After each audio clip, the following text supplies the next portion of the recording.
तुम्हाला माहीत आहे का आपल्या शरीराला पंचामृतचे किती फायदे आहेत? स्पेशली प्रेग्नन्सीमध्ये तर हे एकदम नॅचरल न्यूट्रिशन बूस्टरसारखंच काम करतं. मी डेली सकाळी पंचामृत पिते. पंचामृत कसं बनवायचं हे तुम्हाला आज मी सांगणार आहे. त्यासाठी आपल्याला घरातलंच सगळं सामान लागणार आहे.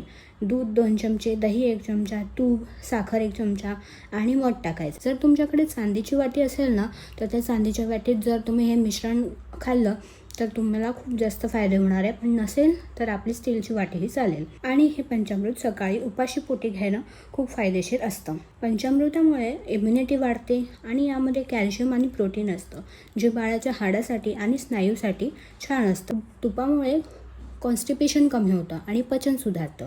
यामुळे प्रेग्नन्सीमधला ताण, एन्झायटी हे सगळं कमी होतं. पंचामृतामुळे बाळाच्या हार्टला आणि ब्रेनला सुद्धा पोषण भेटते आणि आपलं शरीरसुद्धा थंड राहते. तुम्ही जर प्रेग्नन्सीमध्ये असाल तर तुमच्या आहारात नक्की पंचामृत घ्यायलाच पाहिजे. आता भेटूया नेक्स्ट व्लॉगमध्ये. बाय.